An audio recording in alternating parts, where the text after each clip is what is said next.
আসসালামু আলাইকুম, স্বাগত জানাচ্ছি আরটিভির দুপুরের সংবাদে। আপনাদের সঙ্গে আছি আমি ফারিয়া শারমিন। বাজেট ঘোষণার পর নিত্যপণ্যের দাম বৃদ্ধি না পাওয়া বিএনপি সরকারের অন্যতম সাফল্য বলে মনে করছেন বিশ্লেষকরা। বাজেটের আকার বড় হলেও 2026-27 অর্থ বছরে মূল্যস্ফীতি নিয়ন্ত্রণ, বাজেটের সুষম বন্টন ও রাজস্ব আদায়ের লক্ষ্যমাত্রা অর্জনে কার্যকর ভূমিকা নিতে পারলে বাজেট বাস্তবায়ন সম্ভব হবে। ঘাটতি পূরণ সহ ব্যাংক ঋণ নিয়ন্ত্রণ, অর্থ পাচার রোধ, এডিবি বাস্তবায়নে সুশাসন প্রতিষ্ঠা করা সরকারের বড় চ্যালেঞ্জ বলে মনে করছেন অর্থনীতিবিদরা। বিস্তারিত জানাচ্ছেন আতিকা রহমান।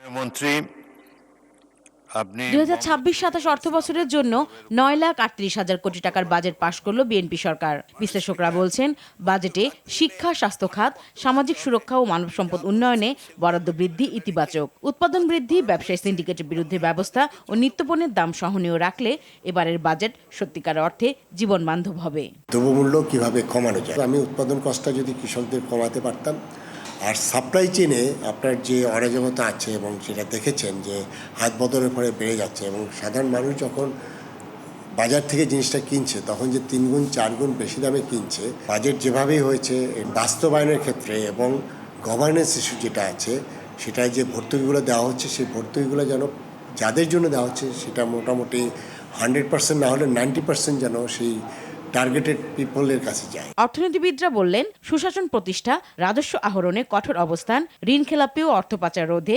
কার্যকর পদক্ষেপ নিলে বাজেট বাস্তবায়ন সহজ হবে।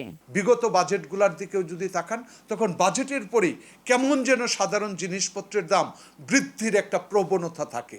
এবারের বাজেটের পর যদি চিন্তা করেন, তখন কিন্তু এই লক্ষণটা আপনি দেখতে পাচ্ছেন না।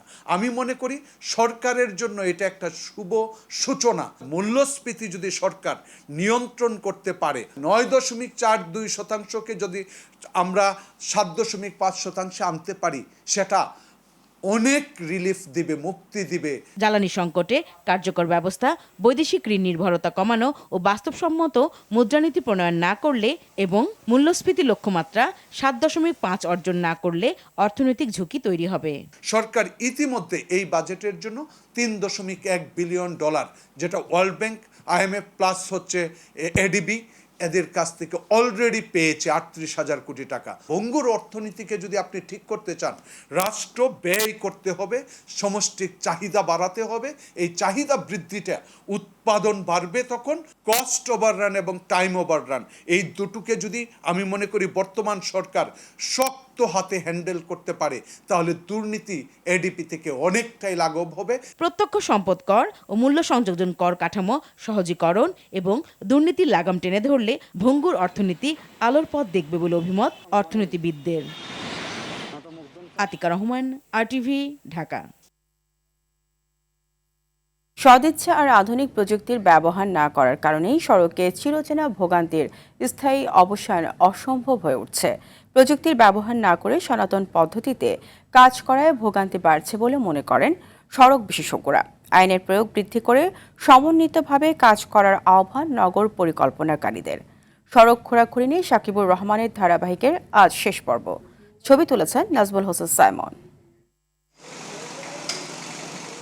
ঢাকা শহরে সড়ক ব্যবস্থাপনার সঙ্গে যুক্ত অন্তত 26টি সেবা সংস্থা বিভিন্ন সময়ে তাদের কাজে সড়ক খুঁড়ে উন্নয়ন প্রকল্প বাস্তবায়ন করে থাকে। সেখানে ভোগান্তিতে পড়তে হয় নগরবাসীকে।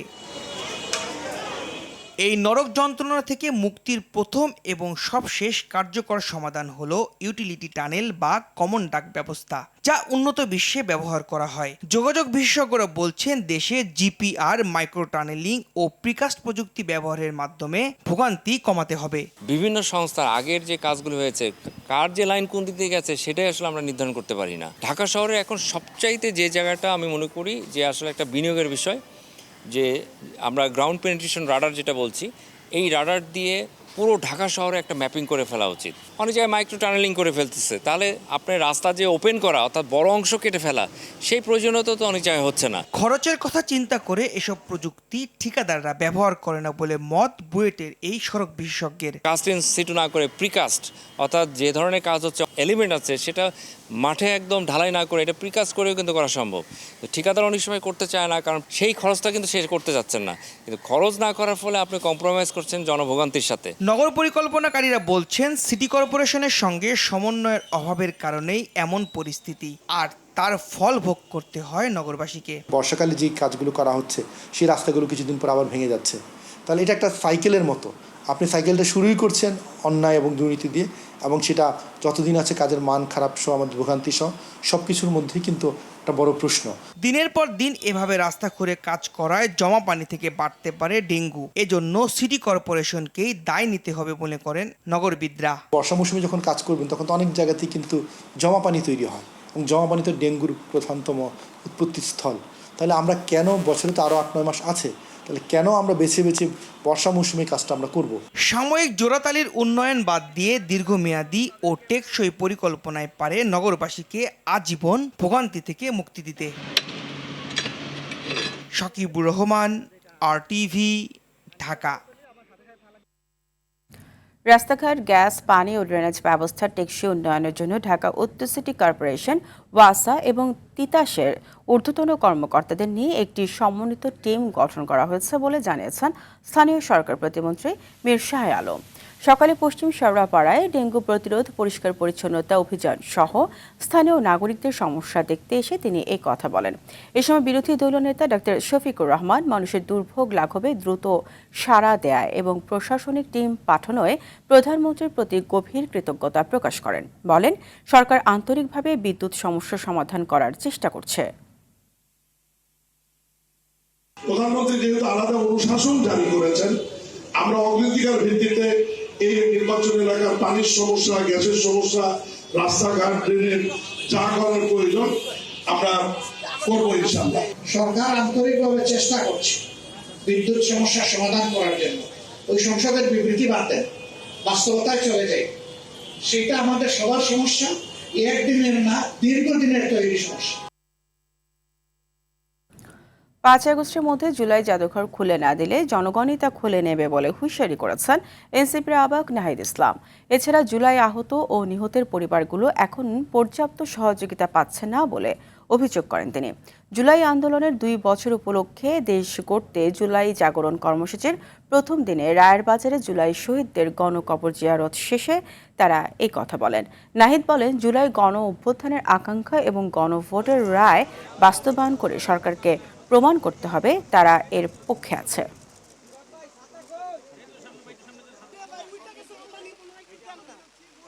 সরকারের প্রতি আহ্বান জানাচ্ছি, শুধু নাম কস্তে জুলাই গণ অভ্যুত্থান পালন করলে হবে না। জুলাই গণ অভ্যুত্থানের যে আকাঙ্ক্ষা, সংস্কার বাস্তবায়ন, গণভোটের রায় বাস্তবায়ন করে সরকারকে প্রমাণ করতে হবে সরকার জুলাই গণ অভ্যুত্থানের পক্ষে আছে, জুলাই গণ অভ্যুত্থানের সাথে আছে। জুলাই আগস্টের ঐতিহাসিক গণ অভ্যুত্থানে শহীদদের প্রতি শ্রদ্ধা জানাতে জুলাই মাসের প্রথম প্রহরে চট্টগ্রাম বিশ্ববিদ্যালয় শহীদ মিনারে মোমবাতি প্রজ্বলন কর্মসূচি করেছে ছাত্রদল। এই সময় শহীদদের আত্মত্যাগ স্মরণ করে তাদের আদর্শ ধারণের প্রত্যয় ব্যক্ত করা হয়। বক্তারা বলেন, গণ অভ্যুত্থানে শহীদদের আত্মত্যাগ দেশের গণতান্ত্রিক সংগ্রামের ইতিহাসে চিরস্মরণীয় হয়ে থাকবে।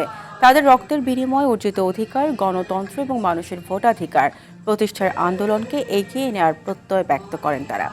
এছাড়া শহীদদের আত্মত্যাগের ইতিহাস সংরক্ষণ এবং তাদের আদর্শ নতুন প্রজন্মের মাঝে ছড়িয়ে দেয় এই কর্মসূচির উদ্দেশ্য বলে জানান সংশ্লিষ্টরা।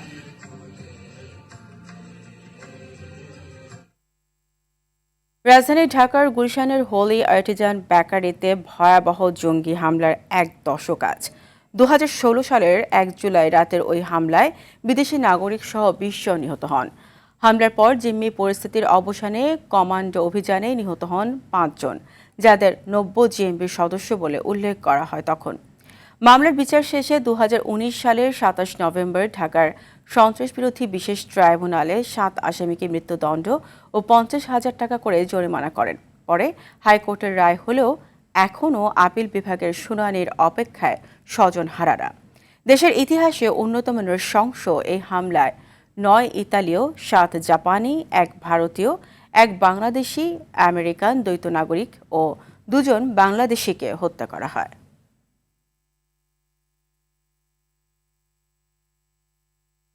নতুন 3টি উপজেলা ও একটি থানার অনুমোদন দিয়েছে প্রশাসনিক পুনর্বিন্যাস সংক্রান্ত জাতীয় বাস্তবায়ন কমিটি নিকার। প্রধানমন্ত্রী তারেক রহমানের সভাপতিত্বে নিকার 121তম সভায় এই অনুমোদন দেওয়া হয়। অনুমোদন পাওয়া উপজেলাগুলো চট্টগ্রামের ফটিকছড়ি, উত্তর কুমিল্লার বাঙ্গারা ও ময়মনসিংহের পাগলা। নতুন থানা হিসেবে অনুমোদন দেওয়া হয়েছে চট্টগ্রামের হালদাকে। বুধবার বাংলাদেশ সচিবালয়ে মন্ত্রী পরিষদ বিভাগে এই সভা অনুষ্ঠিত হয়। সভার বিস্তারিত সাংবাদিকদের কাছে তুলে ধরেন প্রধানমন্ত্রীর উপপ্রেস সচিব মোস্তফা জুলফিকার হাসান শিপলু।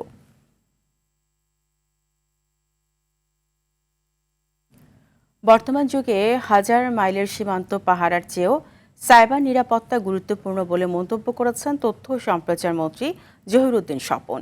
সকালে রাজধানীর খিলগাঁও আনসার সদর দফতরে আনসার ও গ্রাম প্রতিরক্ষা বাহিনী নিজস্ব মিডিয়া প্রান্তিক কণ্ঠস্বরের উদ্বোধন অনুষ্ঠানে এ কথা বলেন। তথ্যমন্ত্রী বলেন, নিরাপত্তার ধারণা গুণগতভাবে পাল্টে গেছে। দেশের মানুষকে গুজব ও তথ্য বিভ্রান্তির হাত থেকে রক্ষা জরুরি বলে মনে করেন সড়ক পরিবহন ও রেলপথ প্রতিমন্ত্রী হাবিবুর রশিদ হাবিব। প্রান্তিক কণ্ঠস্বর সত্য, নির্ভুল ও যাচাইকৃত তথ্য প্রচারে একটি নির্ভরযোগ্য মাধ্যম হবে। একই সঙ্গে বাহিনীর সাফল্য, উদ্ভাবন ও জনকল্যাণমূলক কর্মকাণ্ড জনগণের সামনে যথাযথভাবে তুলে ধরবে। তথ্য ব্যবস্থাপনার ক্ষেত্রে আমাদের যে মহাপরিকল্পনা, সেই পরিকল্পনার একটি বড় অংশ হবে আপনাদের তৈরি করা এই প্রান্তিক কণ্ঠস্বরের ডিজিটাল প্ল্যাটফর্ম। চীনের সহায়তায় সারা দেশে 1000 বেডের 20টি হাসপাতাল নির্মাণ করা হবে বলে জানিয়েছেন স্বাস্থ্য ও পরিবার কল্যাণ মন্ত্রী সরদার মোহাম্মদ সাখাওয়াত হোসেন। রাজধানীর একটি হোটেলে Bangladesh society of critical care medicine আয়োজিত জাতীয় কনফারেন্সে কথা বলেন। স্বাস্থ্যমন্ত্রী জানান, জবাবদিহিতা নিশ্চিত করা গেলে চিকিৎসা ব্যবস্থার উপর মানুষের আস্থা বাড়বে। এ সময় চিকিৎসকদের আরও বেশি দায়িত্বশীল হওয়ার আহ্বান জানান স্বাস্থ্যমন্ত্রী। একই অনুষ্ঠানে ডাক্তার জুবাইদা রহমান বলেন, আইসিইউ সেবার অভাবে যেন মৃত্যুহার না বাড়ে সেই জন্য কাজ করছে সরকার। চায়নার সাথে একটা প্রজেক্টে যাচ্ছে আমরা 20টা হাসপাতাল করবো, 2টা only for the women and their newborn babies, 1500 bed, and 18টা হাসপাতাল হবে 1000 bedded all over the country with special facility. আমরা হেলিকপ্টার আনতে যাচ্ছি মুমূর্ষু রোগীদেরকে তাড়াতাড়ি বেটার হসপিটালে ব্রড ডাউন করার জন্য। ক্রিটিক্যাল কেয়ার ইউনিট কম থাকায় কিছু ক্ষেত্রে চিকিৎসক বৃন্দ নিরুপায় হয়ে পড়েন। উপরন্তু দেশে স্পেশালিস্ট ইন্টেন্সিভিস্টের সংখ্যা কম। ক্রিটিক্যাল কেয়ার চিকিৎসা সেবার অভাবে মৃত্যুর হার যেন আর বেড়ে না যায়। একটি মৃত্যু একটি পরিবারকে সর্বশান্ত করে দেয়। রাজধানী ঢাকার উপর চাপ কমাতে পূর্বাঞ্চলে নতুন শহর প্রকল্প করা হচ্ছে বলে জানিয়েছেন পুলিশের আইজিপি মোহাম্মদ আলী হোসেন ফকির। সকালে রাজধানীর পূর্বাঞ্চল নতুন শহরে সার্বিক নিরাপত্তা 1 নম্বর সেক্টর এলাকায় ঢাকা মেট্রোপলিটনের অধীনে বরকাও পুলিশ ক্যাম্প পূর্বাঞ্চলের উদ্বোধনী অনুষ্ঠানে তিনি এই কথা বলেন, আগামী 2 মাসের মধ্যে নির্মাণাধীন পড়শি পুলিশ ক্যাম্পের কার্যক্রম চালু করা হবে। এর মাধ্যমে রাজধানী ঢাকা শহর পূর্বাঞ্চল পর্যন্ত বিস্তার লাভ করবে এবং সরকারের পরিকল্পিত সুদূর প্রসারী নগরায়ন বাস্তবে রূপ পাবে বলেও আশা প্রকাশ করেন তিনি।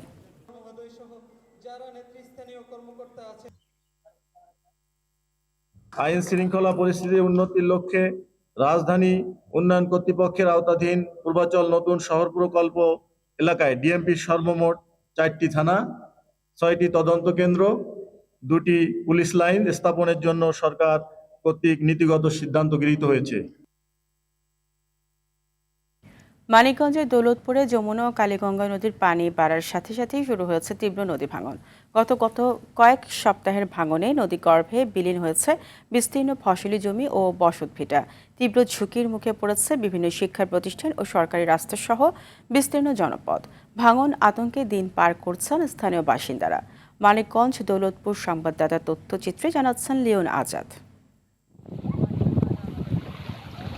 বর্ষার শুরুতে মানিকগঞ্জের দৌলতপুর উপজেলার নদী তীরবর্তী এলাকাগুলোতে শুরু হয়েছে তীব্র ভাঙন। যমুনা ও কালীগঙ্গার ভাঙনে মুহূর্তেই নদী গর্ভে তলিয়ে যাচ্ছে বিঘার পর বিঘা ফসলি জমি আর মাথা গোজার শেষ আশ্রয়। এছাড়া ভাঙনের মুখে পড়েছে এলাকার গুরুত্বপূর্ণ শিক্ষা প্রতিষ্ঠান।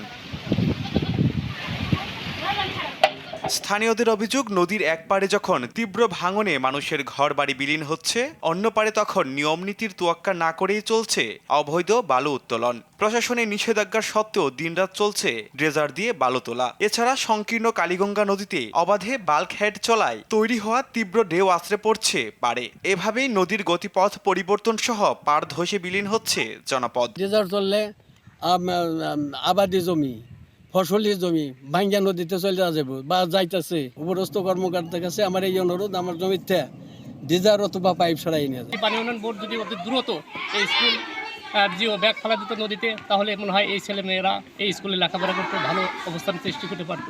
বিদ্যালয়টি যদি রক্ষা করা হয় দ্রুত, নদী ভাঙন রোধ করে, তাহলে কচিকাঁচা শিক্ষার্থীদের পড়াশোনাটা ভালো হবে।